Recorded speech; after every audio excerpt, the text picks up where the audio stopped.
Rafa, is Rondon your only concern, or is he the only one out? Yes, he cannot play. We have to assess him in the next weeks and see how he's going on. And the other players, we were training, and we have to make a decision later on. Is it too serious with Rondon? Could it keep him out for a while? We need to check. So I think a couple of weeks maybe. So the idea is to see how it's going on, and after every week decide how it's going on. Very frustrating, I guess, for you, because he was the one you were so keen to bring in the summer. He's not at any stage really looked fully fit yet, has he? Yeah, I was talking with him this morning. The point that when he came in a little bit late. He was injured when he was at West Brom. Then after, when he was improving his fitness, that was obvious that he needed to improve his fitness. He went to the national team with the national team for 15 days, so we couldn't have the control coming back, hard training sessions, and then he felt something in the warm-up the other day.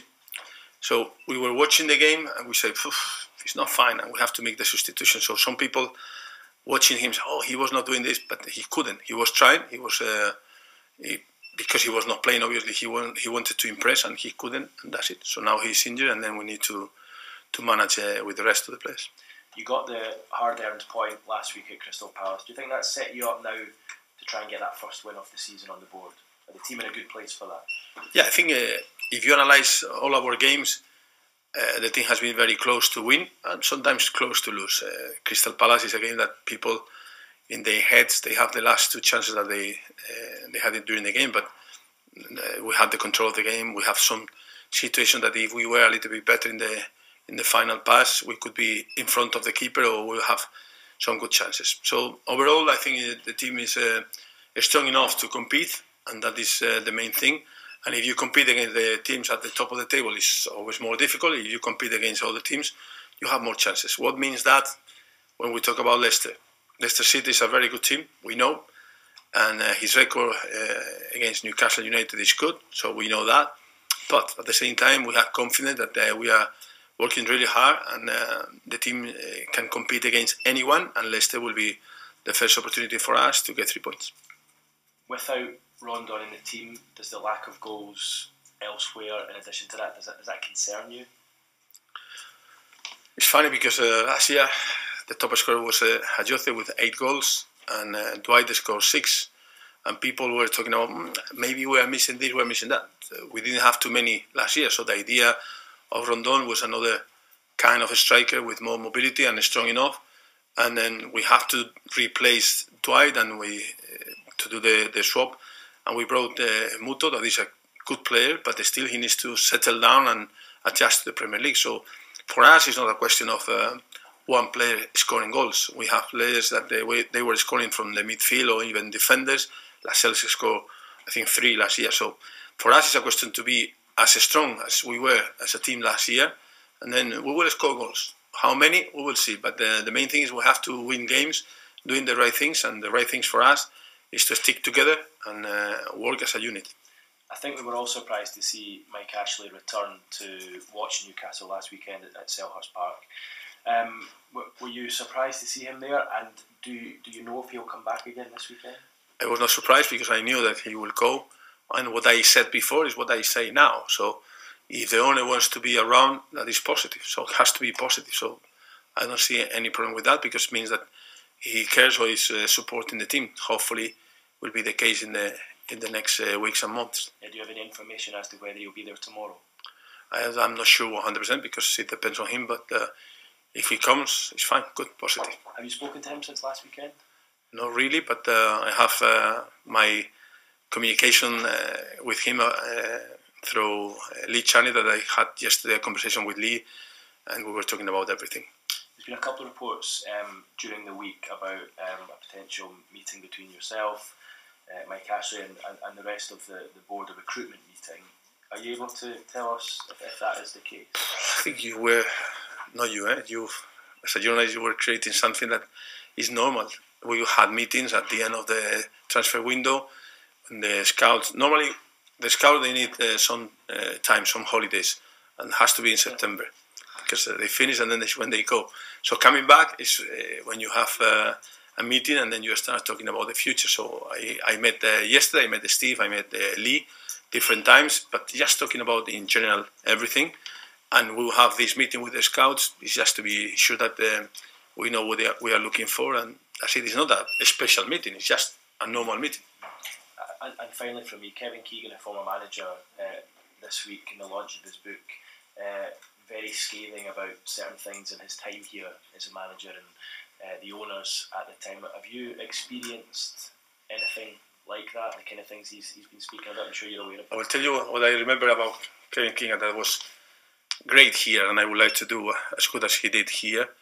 But I remember him because he was playing for Hamburg, and they play against Real Madrid, and the first game was a disaster. He didn't touch the ball. But the second game, when they play away, Pérez García was marking him man-to-man, and they won 4-0. So it was amazing as a player. My first game in the Premier League was against Manchester City when he was in charge and with you at Anfield. Good memories as a player, as a manager, everything. But I am so focused on my game that I don't have time to read what is going on now. So I want to concentrate on my team. You've not read his book, you mean? Not yet. So if it's interesting, I will read the book. But always you have to have a clear idea. The main thing for me now is to be sure that this group of players, they do well, and that's it.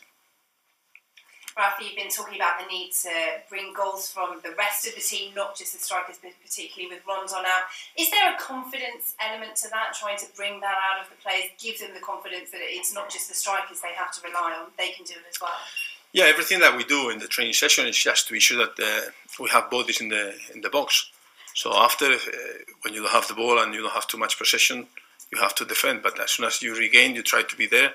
And if you are attacking, you want bodies in the box. Not just the strikers, wingers and midfielders. They have to go there. And after we have set pieces, even the defenders, they can make the difference. So the key always, and don't forget that we were, for example, in the Championship, we were top scorers. So it depends what you have. You can approach in a way or another way. So when we can attack and we can create chances, we will go for that. If we cannot, we have to defend and be sure that we can get points and win games with the tools that we have. One player that came in for a lot of praise from Newcastle fans, particularly on social media after the Crystal Palace match, was Federico Fernandez. We've been speaking to him today. He seems to have settled in really well here and is developing this relationship and partnership with Jamal Lascelles, and you must be very pleased. Yeah, Fede was our player in Napoli, and then he went to Swansea. We were following him, so obviously coming back to the Premier League, and last year when we were in the battle against Swansea to avoid the relegation, so we have some contact, and we knew that he's a clever player, and his understanding of the game when you are getting older and you are a defender is quite important. So for us it was a good addition because he's a player that can help also the young players around, and he's very positive in his approach. He's very competitive, so really pleased with him, and hopefully he can be a great player for us during the season. And just thinking about this game at the weekend, is there added pressure to get the first win because it's at home, perhaps comparing it with the Crystal Palace game, but obviously being at St James's Park, although as you said Leicester are a good team, that added pressure there? Yeah, the pressure is just what we want to do, or we put it in ourselves because we want to win the first game and start winning games in a row. So every game is an opportunity. That is the first one at home. So obviously we know that we will have more chances to win here than maybe in another stadium. So we will try to win. Thanks. Yes. For obviously, without goals, there's going to be a problem. Leicester concede quite a lot of goals, so that should be a positive if you've got the people to score them. Yeah, I have confidence that the team will score goals. So we did in the past, and we will do it. Don't forget one thing, that sometimes we forgot that. The fixtures were quite difficult for us, but last year, more or less the same team was the best team in the bottom 10 in terms of stats. When you put all the stats, goals, score, concede, we're the best team, and we finished 10th. So we did something right. So we have to put things right again, and as soon as possible. How much store do you set by statistics? How much do you take those to heart, or do you just kind of say, well, that's in the past, this is another game? No, we have to analyse everything. But I remember when I was in Real Madrid, Luis Molomni, that was the former manager, if you read the interview that I gave the other day to the League Managers Association, I was naming him. I was asking for tests or things like that. Then we have, when I was coming from the university, all the stats and everything, all the information, the software. So we have the last software that you can find in football. We have this. We have all the stats that you will have for your newspaper, your TV, whatever. We have all these things. But he told me, no, we do the test, visual test. We see the players, if they are good or bad, then we decide. Yeah. So you have to have stats and experience. And I have some experience because I'm getting older, and we have stats at the same time. Me too. Does it put extra pressure on Hosselu to score, not having Rondon around? No, not really. I think, I would say before, Ayoce was the top scorer, so Ayoce has to score also goals.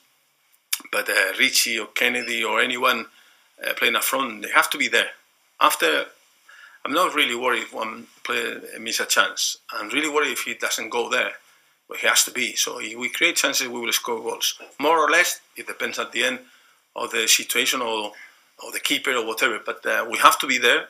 And at the moment, our numbers are not amazing. Why? Because we played against the top side, the top 4 of the top 6. So now, hopefully, these games will allow us to create more chances. And maybe, as you say, if they concede goals, we can score some goals. Yes. Rafa, as you told us, Yoshi is still in progress to adapt to the Premier League, and then he needs time to more adapt. But what particular area he has to improve quickly? I told him today, because I had a conversation today at the end of the training session. We were watching some clips this week about different things. For example, the other day he was on the floor easily, and he was surprised I wasn't a foul. So things that in the Premier League is more physical, so he has to adapt to the contact of the defenders. But he's quite clever, he's quite positive, he's training really well. I think he understands English, but he's improving his English, because we thought that his English was amazing, because he's quite bright and clever. We thought, he understands everything. But you know now him, he needs to understand a little bit more or learn a little bit more English. But he's doing really well, and he's working really hard, and I'm really pleased with him. And I'm trying to learn Japanese, so konnichiwa, ohayo gozaimasu. Realistically, how long do we have to wait to see him start the Premier League the first time? You never know, could be tomorrow. But no, I think he knows that it's just a question of time. Some people, they need years, some people, they need months, and some people in weeks, they are already there. So for him, I think he's getting quicker and quicker in terms of the understanding of the game and the teammates. So I think he can help us to score this goal that we need. Okay, thank you. Rafa, just a quick couple from me, if I may. Your old club, Valencia, they're about to celebrate their centenary. Okay. Can you talk to me about the happy memories you have of delivering 2 La Liga titles? Because it's very hard to break that. Yeah, it was 31 years at this time when we won La Liga.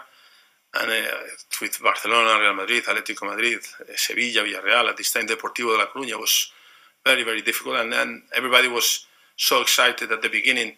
When I just arrived, I was coming from Tenerife, we promoted with Tenerife, and people said, Rafa Benitez, who is him? But little by little, the team was doing well. And we beat the Galactics team of Real Madrid, and so it was amazing. The atmosphere was really good, the fans were over the moon. And I remember the celebrations. I remember going through the street and the people crying in the street. That was massive, because the city was full of fans in the street, and great memories.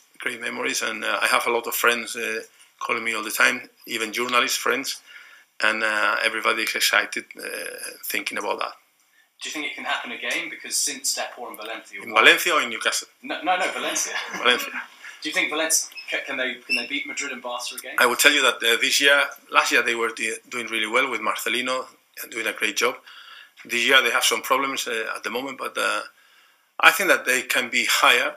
But the power of Real Madrid, Barcelona, and even Atlético Madrid is so much at the moment, so they will need some time to compete at the same level.